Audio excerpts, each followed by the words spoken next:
एक समय की बात है। एक गांव में एक श्यामलाल नाम का किसान रहता था। वह खेती करता और अपने घर का खर्चा फसल बेचकर करता था। एक बार समय ऐसा आया कि पिछले 2 सालों से फसल अच्छी नहीं हो रही थी, जिससे श्यामलाल बहुत परेशान रहता। उसे उम्मीद थी कि इस बार फसल अच्छी होगी और उसकी सारी परेशानियां खत्म हो जाएंगी।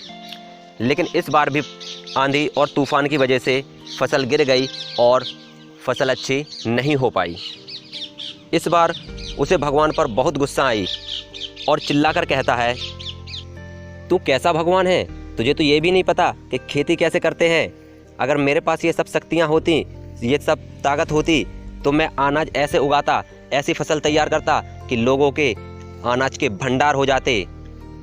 यह बात सुनकर भगवान प्रकट होते हैं और कहते हैं, ठीक है, अब से जो तुम कहोगे वही होगा। जितना कहोगे उतना ही करूँगा। 1 साल के लिए खेती तेरे अनुसार होगी। यह कहकर भगवान चले जाते हैं। किसान बहुत खुश होता है और अब वह अपने हिसाब से खेती करने लगता है। अब भगवान वही करते जो वह किसान कहता। किसान कहता धूप निकाल, तो भगवान धूप निकाल देते। वह कहता वर्षा हो जाए, तो वर्षा हो जाती।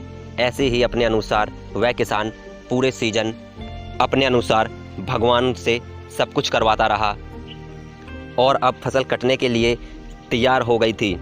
देखने में फसल बहुत ही अच्छी दिख रही थी। किसान ने फसल काटी और अब थ्रेसिंग हुई।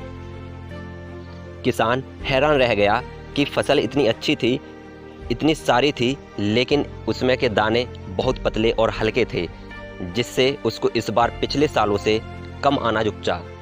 वह यह सब देखकर रोने लगता है और भगवान को पुकारता है। और जब भगवान प्रकट होते हैं तो किसान कहता है, हे भगवान, ये कैसे हुआ? मैंने तो अपने हिसाब से सब कुछ सही ही किया था, समय पर किया था। यह बात सुनकर भगवान बोलते हैं, तुमने फसल को कोई भी संघर्ष ही नहीं करने दिया। जब उसको ठंड झेलनी थी, तुमने ठंड को कम करवा दिया। जब धूप की ज़रूरत थी तो बादल बुलवा लिए, और जब उसे आंधी और वर्षा से लड़ना था तो तुमने वह भी नहीं होने दिए। इसलिए फसल ऐसी हुई। वह किसान सब कुछ समझ गया, माफ़ी मांगता है भगवान से और अपने काम में लग जाता है। दोस्तों, ऐसा ही हमारे जीवन में होता है।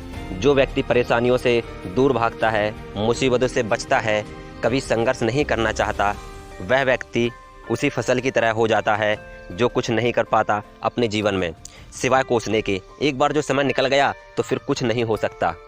इसलिए दोस्तों, परेशानियां आए तो घबराएं नहीं, बल्कि उनका सामना करें। जीवन में सफल होने के लिए संघर्ष करना ही पड़ता है। बदल जाओ वक्त के साथ, या वक्त को बदलना सीखो। मजबूरियों को मत कोसो, हर हाल में चलना सीखो। धन्यवाद दोस्तों।